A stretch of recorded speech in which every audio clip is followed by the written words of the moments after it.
Number 2، جنگ کا عملی پہلو۔ یہاں تک جو کچھ عرض کیا گیا ہے اس کا تعلق مغربی جنگ کی اخلاقی حیثیت سے تھا۔ اس پہلو میں آپ نے دیکھ لیا کہ جہاں تک جنگ کے اغراض و مقاصد کا تعلق ہے، مغربی دنیا اپنی تمام ترقی تہذیب و تمدن کے باوجود اس نقطے سے 1 انچ بھی آگے نہیں بڑھی ہے جس پر عہد تاریخ کی غیر متمدن اور وحشی قومیں صدیوں پہلے قائم تھیں۔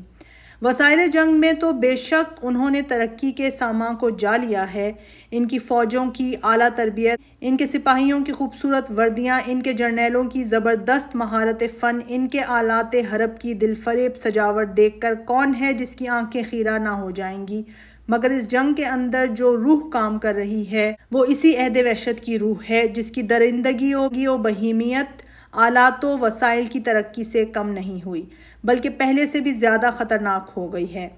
قدیم وحشیوں کی طرح ان جدید وحشیوں کے پیش نظر بھی نہ کوئی بلند نصب العین ہے، نہ کوئی اعلیٰ مطمع نظر، نہ کوئی ایسا اخلاقی مقصد جس کی بنا پر یہ ان کے مقابلے میں کسی سبقت و فوقیت کا دعویٰ کر سکیں۔ وہی حصول جاہ و مال اور توقیر ثروت و توسیع اقتدار کی خواہش جو اب سے 4000 برس پہلے کسی غیر متمدن قبیلے کو جنگ پر ابھار سکتی تھی،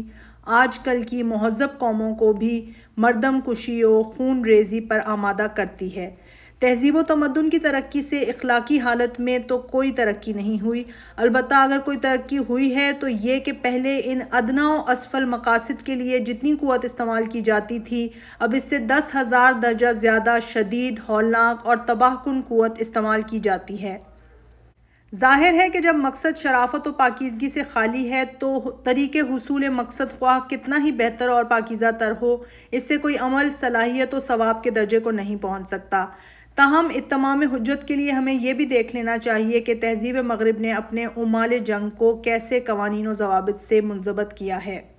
اور ان قوانین کی معنوی قوت اور عملی حیثیت اسلامی قوانین کے مقابلے میں کیسی ہے۔ اہل مغرب کا دعویٰ ہے کہ انہوں نے پرانے زمانے کے وحشیانہ طریقوں کو بدل کر جنگ کے نہایت مہذب طریقے اختیار کیے ہیں، اور جنگ کو جو پہلے درندوں کا کھیل سے کچھ زیادہ مختلف نہ تھی، ایک مہذب کشمکش اور شریفانہ زور آزمائی کی صورت میں تبدیل کر دیا ہے۔ یہ دعویٰ اس بلند آہنگی کے ساتھ کیا گیا ہے کہ اس کے ساتھ ظاہری شان و شوکت کا اتنا سامان ہے کہ ناواقف دنیا اسے سن کر بلا تأمل ایمان لے آتی ہے، مگر ہم اس کو امتحان کی کسوٹی پر کس کر دیکھنا چاہتے ہیں کہ فی الواقع یہ کہاں تک درست ہے۔ بین المللی قانون کی حقیقت۔ مغربی قوموں اور سلطنتوں کے باہمی معاملات اور صلح و جنگ کے تعلقات پر جو قانون حاوی ہے اسے اصطلاح میں بین المللی قانون یعنی انٹرنیشنل لاء کہا جاتا ہے۔ علماء قانون نے اس کی مختلف تعریفیں کی ہیں، مگر سب سے زیادہ جامع تعریف یہ ہے، وہ ایک رواج ہے جس کی پابندی مہذب قومیں اپنے معاملات میں کیا کرتی ہیں۔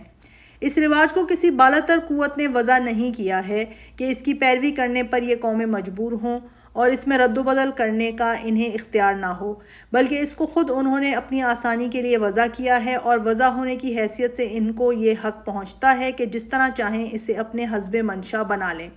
اور جب چاہیں اس کو چھوڑ کر کوئی اور رواج یا قانون وضع کر لیں۔ بس زیادہ صحیح یہ ہے کہ مغربی قومیں بین المللی قانون کی پیرو نہیں ہیں بلکہ بین المللی قانون ان کا پیرو ہے۔ اپنی آسانی کے لیے جو طریقہ وہ اختیار کریں وہی قانون ہے، اور جس طریقے کو وہ ترک کر دیں وہ سرے سے قانون ہی نہیں ہے۔ آج جن اصولوں کی پابندی پر مغربی قومیں متفق ہیں وہ آج کا بین المللی قانون ہے، مگر یہ ضروری نہیں ہے کہ وہ کل کا قانون بھی ہو۔ کل اگر یہ اصول بدل کر انہوں نے کچھ دوسرے اصول وضع کر لیے تو یہ قانون منسوخ ہو جائے گا اور وہ نئے اصول بین المللی قانون بن جائیں گے۔ یہی وجہ ہے کہ بعض ممتاز علماء مغرب کی رائے میں اس رواج کو لفظ قانون سے تعبیر کرنا ہی غلط ہے۔ آسٹن اپنی کتاب میں حدود علم قانون کی تعین پروونس آف جورسپروڈنس ڈٹرمنڈ میں لکھتا ہے، بین المللی قانون کی قوت کا انحصار محض رائے عام کی تائید پر ہے، اس لیے وہ صحیح معنوں میں قانون نہیں کہا جا سکتا۔ لارڈ سالسبری کہتا ہے، اس کو کوئی عدالت بزور نافذ نہیں کر سکتی، اس لیے اسے لفظ قانون سے تعبیر کرنا گمراہ کن ہے۔ 1871 میں امریکہ کے سپریم کورٹ نے ایک مقدمے کا فیصلہ کرتے ہوئے یہ تصریح کی تھی کہ بحری قانون بھی تمام بین المللی قوانین کی طرح مہذب ممالک کی مجموعی رضامندی پر قائم ہے، وہ اگر نافذ العمل ہے تو اس لیے نہیں کہ کسی بالاتر قوت نے اسے وضع کیا ہے، بلکہ صرف اس لیے ہے کہ اسے عموماً ایک ضابطۂ عمل کے طور پر قبول کر لیا گیا ہے۔ لارڈ برکنہڈ اپنی کتاب قانون بین المللی انٹرنیشنل لاء میں لکھتا ہے کہ اس قانون کا بقا و استحکام صرف 3 چیزوں پر ہے۔ نمبر 1، قومی عزت کا لحاظ جو بین المللی رائے عام کے اثر سے پیدا ہوتا ہے، اگرچہ وہ اکثر ضروریات وقت کے اثر سے مر بھی جاتا ہے۔ نمبر 2، اہم ترین قومی مقاصد کے سوا چھوٹے چھوٹے مقاصد کے لیے جنگ کے نقصانات برداشت کرنے پر آمادہ نہ ہونا۔ نمبر 3، قوموں کا اس امر کو محسوس کر لینا کہ یہ طے شدہ قوانین ان کی اپنی آسانی کے لیے ہیں اور ان کا بقا اس پر منحصر ہے کہ وہ فرداً فرداً ان قوانین کی اطاعت کرتی رہیں۔ ایک دوسری جگہ برکنہیڈ لکھتا ہے، اصولاً بین المللی قانون کے احکام کی پشت پر رائے عام اور حکومت متعلقہ کے خود اپنے رضاکارانہ انقیاد کے سوا کوئی مجبور کن طاقت نہیں ہے۔ ان اقوال سے ظاہر ہوتا ہے کہ بین المللی قانون محض چند قوموں کا ٹھہرایا ہوا ایک رواج ہے جس کی نہ کوئی قانونی قیمت ہے اور نہ کوئی مستحکم بنیاد۔ بین المللی قانون کے عناصر ترکیبی۔ اس قانون کی ترکیب میں مختلف عناصر شامل ہیں اور ان عناصر کی ترکیبی قدر و قیمت کے بھی مختلف مدارج ہیں۔ بعض عناصر وہ ہیں جنہیں وضع قانون میں صرف اخلاقی اثر حاصل ہے اور بعض وہ ہیں جو صرف مادی اثر رکھتے ہیں اور بسا اوقات ان کا اثر اخلاقی اثر کے خلاف واقع ہوتا ہے۔ آئندہ مباحث کو سمجھنے کے لیے بین المللی قانون کے ان ماخذ کی تشریح ضروری ہے۔ نمبر 1، پہلا ماخذ علماء قانون کی آراء ہے۔ گروٹیس سے لے کر آج تک بین المللی قانون کے جتنے ماہرین گزرے ہیں، سب کے خیالات کتابوں میں موجود ہیں اور قانون کی تدوین میں انہوں نے بڑا حصہ لیا ہے، لیکن ان کی آراء کی قانونی قیمت صرف اتنی ہے کہ پیچیدہ بین المللی مسائل میں ان سے مشورہ کر لیا جاتا ہے، باقی رہا فیصلہ تو اس کا ان پر ذرا برابر بھی انحصار نہیں ہے۔ لارنس اپنی کتاب اصول قانون بین المللی یعنی پرنسپلز آف انٹرنیشنل لاء میں لکھتا ہے، مختلف فی امور میں ان کے خیالات کا عزت کے ساتھ حوالہ دیا جاتا ہے اور ان پر غور کیا جاتا ہے، مگر وہ کسی حیثیت سے بھی فیصلہ کن نہیں ہیں۔ برکنہیڈ لکھتا ہے، وہ کوئی قانون نہیں بناتے بلکہ ہم کو صرف یہ بتاتے ہیں کہ فی الواقع سلطنتوں کا عمل کس چیز پر ہے۔ جسٹس گرے اپنے ایک فیصلے میں لکھتا ہے، اس قسم کے مصنفین کی کتابوں سے عدالتوں میں جو حوالے دیے جاتے ہیں ان کا منشا یہ بتانا نہیں ہوتا کہ قانون کیا ہونا چاہیے، بلکہ صرف اس امر کی ایک معتبر شہادت پیش کرنا ہوتا ہے کہ قانون فی الواقع کیا ہے۔ چیف جسٹس کوک برن اپنے ایک فیصلے میں لکھتا ہے، ان مصنفین کی آراء خود کوئی قانون نہیں بنا سکتی، البتہ مہذب اقوام کی رضامندی ان کو قانون کی حیثیت دے سکتی ہے۔ ان مستند اقوال سے ثابت ہوتا ہے کہ قانون بین المللی کے ماہرین نے جو عظیم الشان کتابیں لکھی ہیں ان کو کوئی تشریعی قوت حاصل نہیں ہے۔ نمبر 2، دوسرا ماخذ بین المللی معاہدات ہیں۔ ان معاہدات کی 2 قسمیں ہیں، ایک تقریری یعنی ڈیکلوریٹری، دوسرے غیر تقریری یعنی نان ڈیکلوریٹری۔ تقریری معاہدات وہ ہیں جن میں تمام یا اکثر دول کی باہمی رضامندی سے کوئی مخصوص قاعدہ مقرر کر دیا گیا ہو، جیسے 1815 کا معاہدہ وائنا، 1856 کا اعلان پیرس، 1864 اور 1906 کے معاہدات جنیوا، 1871 کا اعلان لندن، 1899 اور 1907 کے معاہدات ہیگ، 1909 کا اعلان لندن اور 1922 کے معاہدات واشنگٹن۔ یہ معاہدات ان سلطنتوں کے لیے واجب العمل ہیں جو ان پر دستخط کر دیں، مگر ہر سلطنت کو حق ہے کہ جب چاہے دوسرے شرکائے معاہدہ کو مطلع کر کے ان کی ذمہ داری سے بری ہو جائے۔ ایسے معاہدات سے کوئی عالمگیر قانون وجود میں نہیں آتا۔ لارنس کے بقول لازمی طور پر یہ نہیں کہا جا سکتا کہ اس قسم کے معاہدات کوئی تشریعی عمل یعنی لیجسلیٹو ایکٹ ہیں۔ اب رہے دوسرے قسم کے معاہدات، سو ان میں وہ مفاہمتیں شامل ہیں جو اقوام عالم کی کسی بڑی جماعت کے درمیان نہیں ہوئی ہیں، بلکہ 2 یا زیادہ قوموں نے مل کر اپنے معاملات کی انجام دہی کے لیے انہیں طے کر لیا ہے۔ لارنس کہتا ہے، یہ دوسری قسم کے معاہدات اس بات کی علامت نہیں ہیں کہ بین المللی قانون کیا ہے، بلکہ اس بات کو ظاہر کرتے ہیں کہ بین المللی قانون میں کیا نہیں۔ تشریعی اعتبار سے ان دونوں قسم کے معاہدات میں کوئی قوت نہیں ہے، تاہم بعض معاہدات ایسے ضرور ہیں جو اصول قانون وضع کرتے ہیں، مثلا ہیگ کنونشن جن میں اہل قتال اور غیر اہل قتال کے حقوق و فرائض کو متعین کیا گیا ہے، لیکن ان اصول قانون کا انحصار بھی سلطنتوں کے متفقہ تعامل پر ہے۔ اگر کوئی بڑی سلطنت یا چند سلطنتیں مل کر ان کو توڑ دیں تو تمام سلطنتیں توڑ ڈالی جاتی ہیں اور قانون کی قبہ میں ایک تار بھی باقی نہیں رہتا۔ نمبر 3، تیسرا ماخذ بین المللی پنچایتوں اور عدالت ہائے غنائم بحریہ، پرائز کورٹس اور بین المللی کانفرنسوں کے فیصلے ہیں۔ یہ فیصلے در حقیقت کوئی قانون نہیں بناتے بلکہ صرف موجود الوقت قوانین کو پیش آمدہ حالات پر منطبق کرتے ہیں، اس لیے زیادہ سے زیادہ ان کو بین المللی قانون کی تشریح و تعبیر کیا جا سکتا ہے۔ اس میں شک نہیں کہ بعض ایسے فاضل جج بھی گزرے ہیں جنہوں نے وقتی مسائل کے فیصلوں میں قانون کے عام اصول بھی وضع کر دیے ہیں، مثلا لارڈ لسٹویل، ایم پورتالیس اور مسٹر جسٹس اسٹوری کہ ان کو بین المللی قانون کے واضعین میں شمار کیا جاتا ہے، لیکن ان کے وضع کردہ اصول بھی آخر میں اپنی تنفیذ کے لیے جس چیز کے رہین منت ہیں وہ سلطنتوں کی رضامندی ہی ہے۔ نمبر 4، چوتھا ماخذ وہ ہدایات ہیں جو مختلف سلطنتیں اپنی فوجوں کو دیتی ہیں۔ یہ ہدایات ابتداً کسی ایک سلطنت کی طرف سے دی گئی تھیں، مگر بعد میں دوسری سلطنتوں نے ان کو پسند کر کے اپنے ہاں رائج کر لیا اور رفتہ رفتہ وہی ایک بین المللی دستور العمل بن گئیں۔ ان ہدایات سے ایک قانون ضرور بنتا ہے، مگر وہ بین المللی واجبات کی بنیاد پر قائم نہیں ہے بلکہ سلطنتوں کی انفرادی قبولیت اور پسند پر قائم ہے۔ ہر سلطنت کو حق ہے کہ جب چاہے اس قانون کو بدل کر دوسرا قانون جاری کر دے۔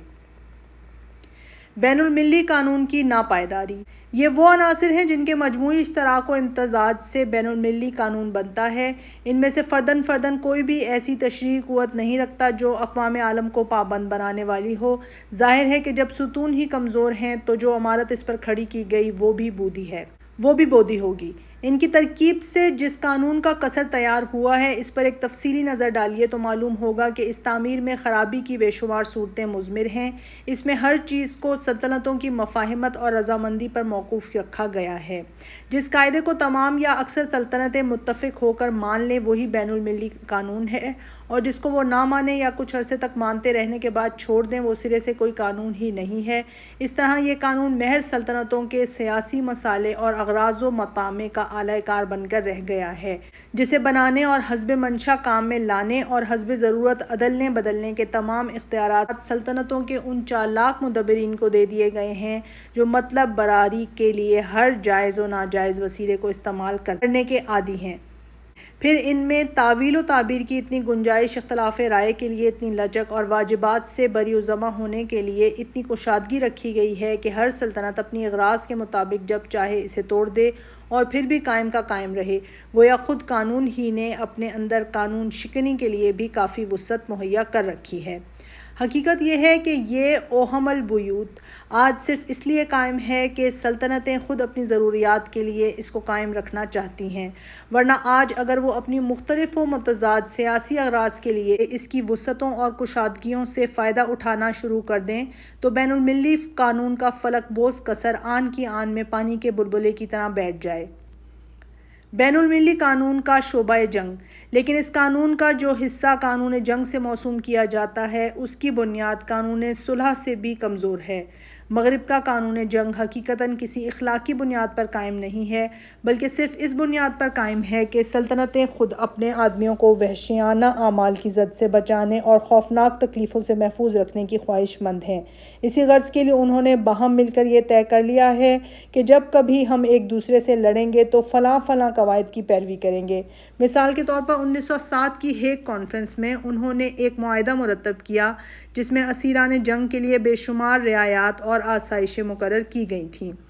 ان وسیع رعایتوں پر سلطنتوں کے متفق ہو جانے کی وجہ یہ نہیں تھی کہ وہ ان لوگوں کے ساتھ حسن سلوک کرنا اپنا اخلاقی فرض سمجھتی تھیں جو ان سے جنگ کرنے کے لیے آئیں، بلکہ اس کی اصلی وجہ یہ تھی کہ ہر سلطنت خود اپنے سپاہیوں کے لیے اس بات کی خواہش مند نہ تھی کہ جب وہ دشمن کے ہاتھ گرفتار ہوں تو ان کو جذبہ انتقام کی تسکین کا ذریعہ نہ بنایا جائے۔ اگر آج کوئی سلطنت اس معاہدے کو توڑ دے اور اسیران جنگ کے ساتھ وہی سلوک کرنے لگے جو 6 صدی میں روم و ایران کی سلطنتیں کرتی تھیں تو شاید کوئی مہذب سے مہذب سلطنت بھی اس کے جواب میں معاہدات کو بالائے طاق رکھ کر اسی وحشیانہ طریقے کی پیروی میں تعمل نہ کرے گی۔ یہی حال ان قوانین کا بھی ہے جو ہوائی جہازوں کی گولہ باری، پھٹنے والی گولیوں اور زہریلی گیسوں کے استعمال، جنگی ہسپتالوں اور تیمارداروں کے احترام اور ایسے ہی دوسرے جنگی معاملات کے متعلق ہیں۔ ان کے بارے میں جتنے معاہدات ہیں ان سب کی علت بھی یہی ہے کہ ہر سلطنت خود اپنی فوجوں اور شہری آبادیوں کو تباہی و ہلاکت سے محفوظ رکھنا چاہتی ہے، ورنہ کسی فریق کی جانب سے خلاف ورزی ہونے کی صورت میں کوئی سلطنت بھی ان قوانین کی پابندی پر آمادہ نہیں ہے۔ جنگی قوانین کی معنوی صورت۔ پس یہ قواعد و ضوابط جن کو جنگ کے مہذب قوانین کہا جاتا ہے، دراصل قوانین نہیں ہیں بلکہ معاہدے ہیں۔ وہ صرف اسی صورت میں نافذ ہو سکتے ہیں جب تمام معاہد قوتیں ان کو تسلیم کر لیں، اور ہر سلطنت صرف اسی وقت تک ان کی پابند رہ سکتی ہے جب تک دوسری سلطنتیں بھی اس کی پابند رہیں۔ جو ہی کسی بڑی سلطنت یا چند سلطنتوں کے کسی مجموعے نے ان کے خلاف ورزی کی، اور بس تمام دنیا کی مہذب سلطنتیں اس کی پابندی سے بری الزامہ ہو جاتی ہیں۔ ایسے قواعد کسی طرح قوانین کے نام سے موسوم نہیں کیے جا سکتے۔ قانون کی تعریف یہ ہے کہ ہر فرد فی حد ذاتہ ہی اس کی پابندی پر مجبور ہو، بلا لحاظ اس کے کہ دوسرے افراد اس کی پابندی کریں یا نہ کریں۔ جس قانون میں ایک فرد کی پابندی دوسرے افراد کی پابندی پر موقوف ہو، وہ در حقیقت قانون نہیں، معاہدہ ہے، اور معاہدہ خواہ کیسے ہی عمدہ قواعد و ضوابط پر مشتمل ہو، وہ کسی تحسین و ستائش کا مستحق نہیں ہو سکتا، کیونکہ اس کے قواعد و ضوابط معاہدین کی خود غرضی پر مبنی ہوتے ہیں، نہ کہ اخلاقی فرائض کے احساس پر۔ یہ صرف ہمارا ہی خیال نہیں ہے، خود یورپ کے بڑے بڑے اہل سیاست اور علماء قانون بھی یہی کہتے ہیں۔ سر توماس بارکلے اپنے ایک مضمون کے آخر میں لکھتا ہے، جنگ کے عمل کو منضبط کرنے کے لیے جو ضوابط بنائے گئے ہیں، ان میں بہت زیادہ اعتماد نہیں کرنا چاہیے۔ ان پر بہت زیادہ اعتماد نہیں کرنا چاہیے۔ جنگی ضروریات، جوش و ہیجان جذبات جو ہمیشہ حالت جنگ میں برسر کار آ جاتے ہیں، اس بہتر سے بہتر قواعد کو بھی توڑ ڈالتے ہیں جنہیں ڈپلومیسی اپنی انتہائی ذہانت کے ساتھ وضع کر سکتی ہے۔ تاہم یہ قواعد اس رائے عام کی حالت کو ظاہر کرتے ہیں جو مہذب قوموں میں وحشیانہ اعمال کے ارتکاب کی روک تھام کرتی ہے۔ جنگ عظیم سے کچھ عرصہ قبل جرمنی کے محکمہ جنگ کی جانب سے ایک کتاب شائع کی گئی جس کا نام بری جنگ کے لیے ہدایت نامہ کرٹزبروکم لینڈ کرگز تھا۔ اس کے ابتدائی فقرات یہ ہیں: قانون جنگ کوئی ایسا واجب العمل دستور نہیں ہے جسے بین المللی قانون نے پیدا کیا ہو، بلکہ وہ محض ایک مراعات باہمی کا سمجھوتا اور مطلق آزادی عمل کی ایک تحدید ہے جسے رواج اور مفاہمت، نیک طبعی اور ریاکاری نے مل جل کر پیدا کیا ہے، مگر جس کی پابندی کے لیے کوئی مجبور کن قوت بجز ایک قطعی خوف انتقام کے نہیں ہے۔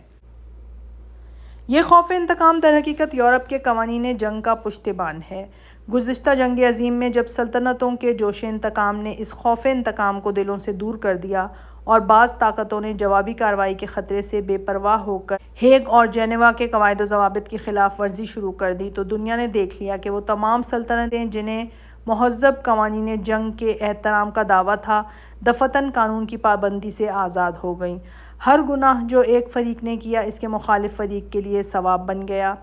ہر قانون شکنی جو ایک سلطنت نے کی اس کی تقلید دوسری سلطنت کے لیے جائز ہو گئی۔ تمام یورپ نے مل کر ان قوانین جنگ کی دھجیاں اڑا دیں جنہیں خود یورپ ہی نے 7 برس پہلے ہیگ اور جنیوا میں وضع کیا تھا۔ اگر یہ قوانین کسی حقیقی اخلاقی احساس پر مبنی ہوتے تو کیا اس طرح ان کے چیتھڑے بکھیرے جاتے؟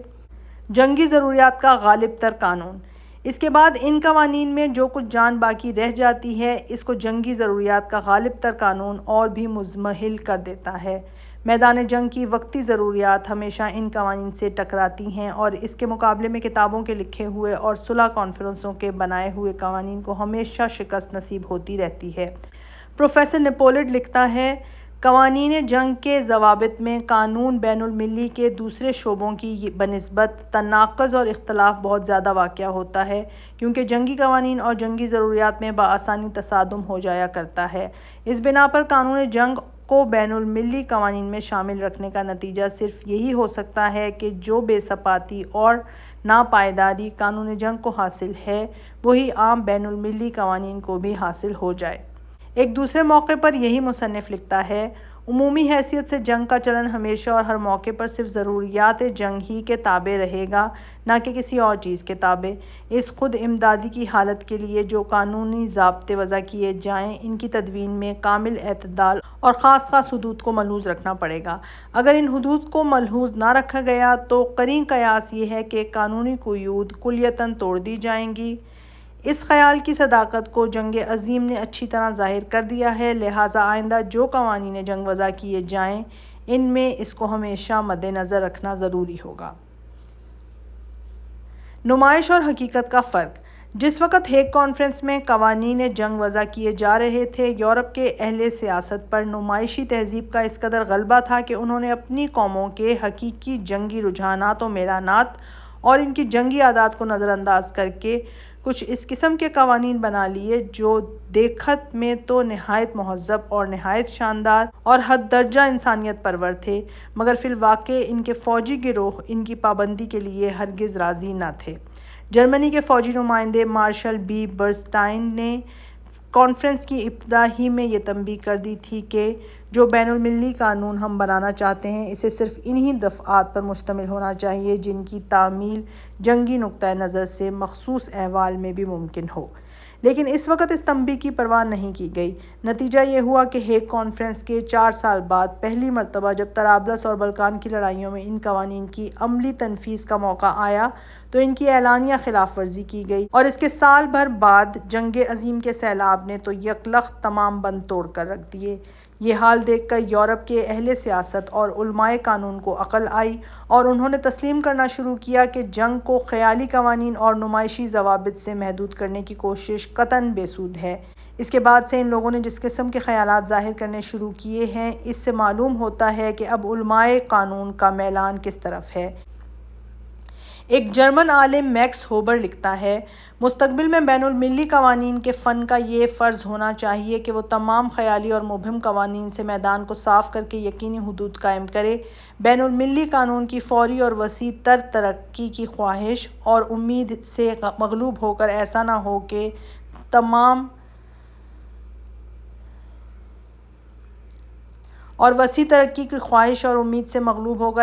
ہو کہ وہ ناتمامی اور غیر یقینیت سے مطمئن ہو جائے۔ اس کو سختی کے ساتھ ان تمام ظاہر فریبیوں کو مٹا دینا چاہیے جنہیں ڈپلومیسی نے محض رائے عام کی تسکین خاطر کے لیے بین المللی قوانین کی ترقی کا بے معنی طلسم بنا کر کھڑا کر دیا ہے۔ پروفیسر نیپولٹ تو اس ناکامی سے یہاں تک متاثر ہوا کہ قانون جنگ کو بین المللی قانون کی حدود سے کلیتاً خارج کر دینے کا مشورہ دیتا ہے، بلکہ اسے تو یہ بھی تسلیم کرنے سے انکار ہے کہ جنگ فی الواقع قانون سے کوئی تعلق رکھتی ہے یا اس کو کسی قانون سے محدود و مقید کرنا درست ہو سکتا ہے۔ وہ کہتا ہے،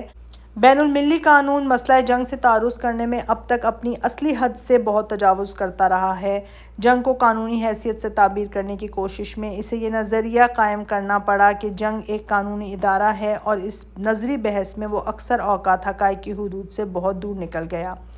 ان نظریین نے اس حقیقت کو نظر انداز کر دیا کہ قانون کبھی جنگ پر حاوی نہیں ہو سکتا اور نہ تمام حیثیات سے اس کو ضبط میں لا سکتا ہے۔ اس کی سیدھی سی وجہ یہ ہے کہ جنگ فی نفس ہی قانون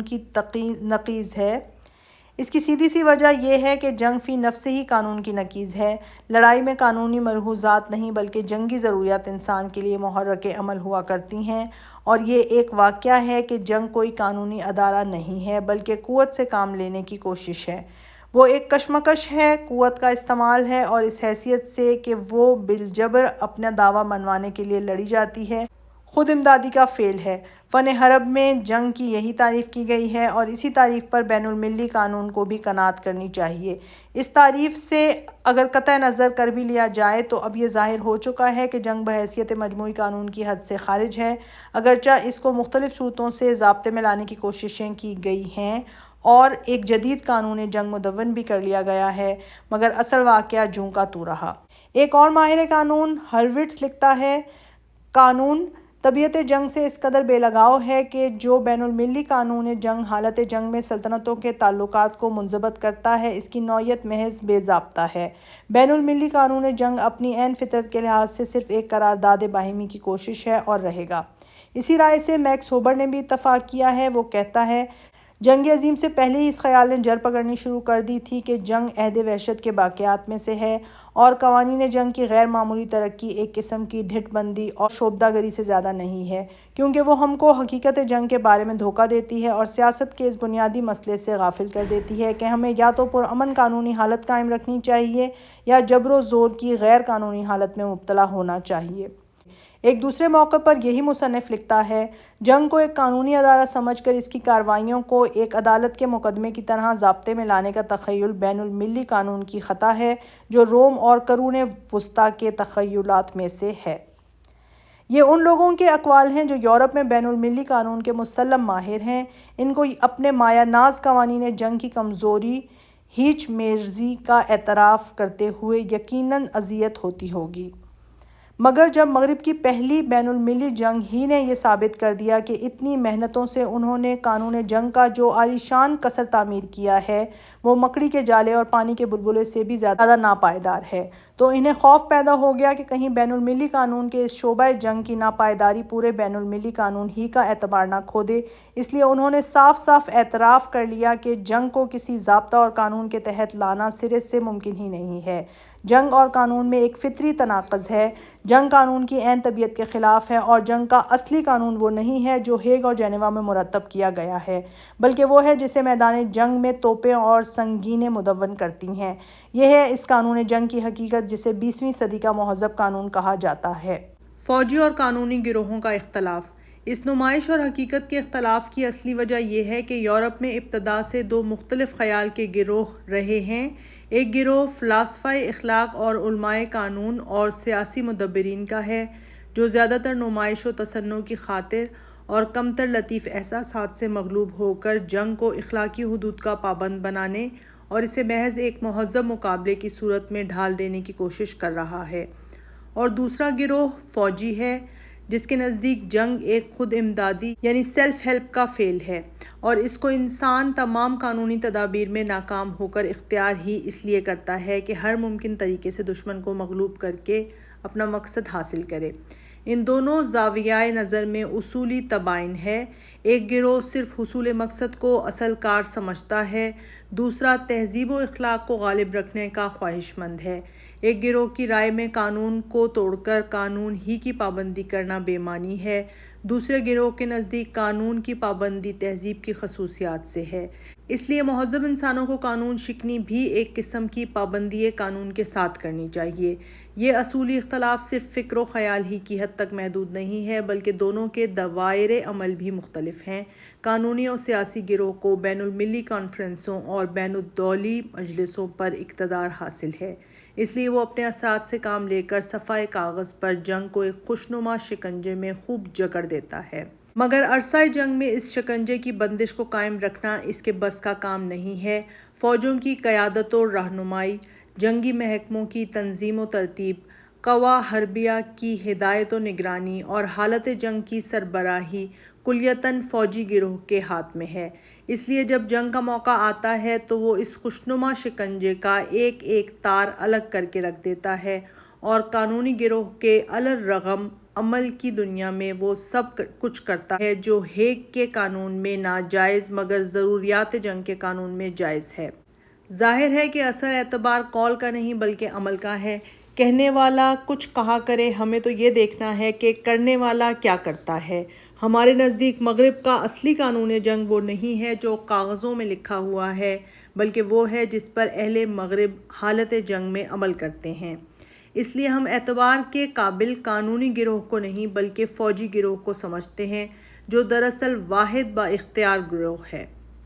قوانین جنگ کے متعلق اس گروہ کے جو کچھ خیالات ہیں، ان کے مطالعے سے اہل مغرب کا اصلی میلان طبع معلوم ہوتا ہے، اور وہی در حقیقت معلوم کرنے کے قابل ہے۔ یورپ کا مشہور ماہر حربیات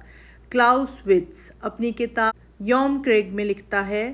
قوانین جنگ محض خود عائد کردہ قیود ہیں، تقریباً ناقابل ادراک اور مشکل سے قابل ذکر، جنہیں اصطلاح میں مروجات جنگ کہا جاتا ہے۔ اب محبان انسانیت کے لیے اپنے خیال میں یہ سمجھ لینا بہت آسان ہے کہ دشمن کو کسی بڑی خون ریزی کے بغیر نہتہ اور مغلوب کر لینے کا ایک دانشمندانہ طریقہ موجود ہے، اور یہی فن حرب کا مناسب مقصد ہے۔ لیکن یہ خیال خواہ کتنا ہی دل خوش کن معلوم ہو، حقیقتاً بالکل غلط ہے، اور اس کو جتنی جلدی دور کر دیا جائے اتنا ہی بہتر ہے،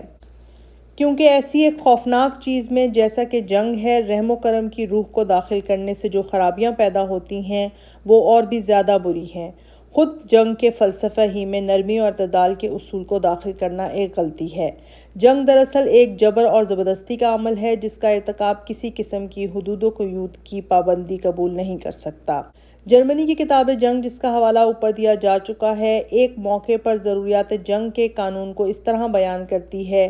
فوجی سپاہی کو تاریخ پر نظر ڈالنی چاہیے۔ وہ دیکھے گا کہ ایک قسم کی سختیاں بہرحال جنگ میں ناگزیر ہیں، اور بسا اوقات سچی انسانیت کا تقاضا یہی ہوتا ہے کہ ان کو بے دھڑک استعمال کیا جائے۔